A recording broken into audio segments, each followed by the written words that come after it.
Famille, suivez la vidéo jusqu'à la fin.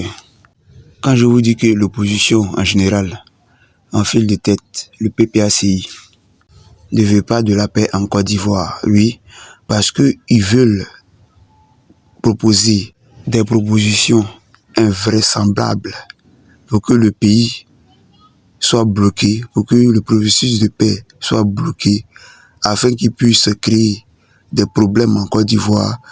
C'est pourquoi ils s'acharnent en parlant de la dette de la Côte d'Ivoire, ou aller soutenir les pugistes. Donc, suivez la vidéo jusqu'à la fin. Ce monsieur vraiment connaît très bien Laurent Gbagbo.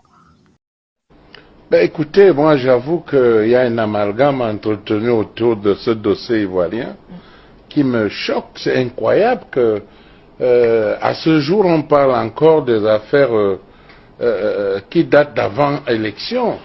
Le contentieux ivoirien, c'était un contentieux post-électoral parce que à la rencontre de Pretoria, les fautes des deux camps avaient été absolues. Vous comprenez? On est parti compteur zéro. Le problème c'est... Vous croyez en cela, monsieur? Oui, je crois, parce que, écoutez, on a tous des informations. Ce qui s'est passé en Côte d'Ivoire. Au soir de l'élection, à minuit, tous les proches de Gbagbo savaient qu'il a perdu. Son épouse, la terrible Simone, a dit qu'elle n'a rien à faire avec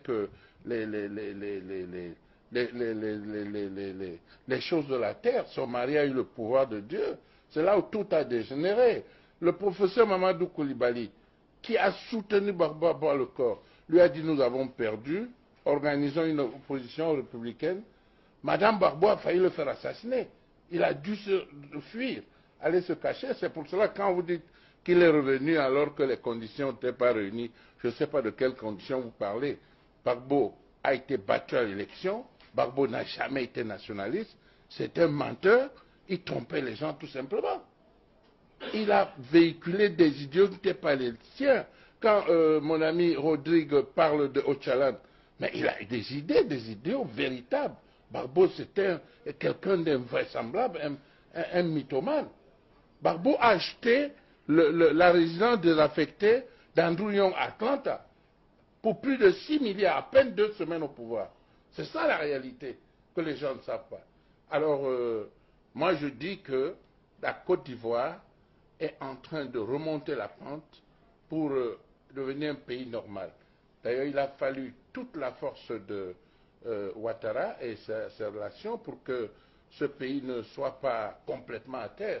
Il est en train de remonter. Il va y avoir élection. L'élection va avoir lieu. Même si on fait comment, le FPI ne peut pas gagner l'alliance du parti de Ouattara et des oufouettistes. Ce n'est pas possible. Donc, moi, je crois qu'il y aura l'élection présidentielle et puis la réconciliation va continuer.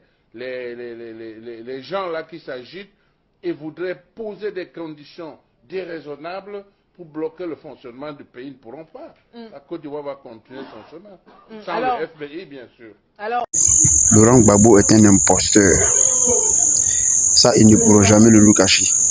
Et pour enchérir ce que le monsieur dit, lorsqu'on parle du bilan de Laurent Gbagbo, lorsqu'il était encore au pouvoir, ses partisans nous disent qu'il était en guerre en 2002 avec la rébellion. Donc, il n'a pas pu mener à bien sa politique.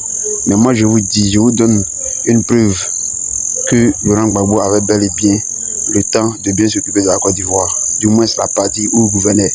Je vais vous donner une petite preuve. En 2002, le numéro 2 du régime de Gbagbo, en 2002, c'était M. Mamadou Koulibaly. Il a affirmé que quelques 3 millions d'euros avaient été transférés d'Abidjan vers Paris pour financer la campagne du président français Jacques Chirac. Ça, ce ne sont pas mes mots, ce sont les mots de l'ex, je dis bien, de l'ex numéro 2 du régime Gbagbo. C'est Mamadou Koulibaly, sa propre bouche, qui l'a dit. Avec ça, vous allez nous dire que Gbagbo était un panafricain. Gbagbo était tout sauf un panafricain.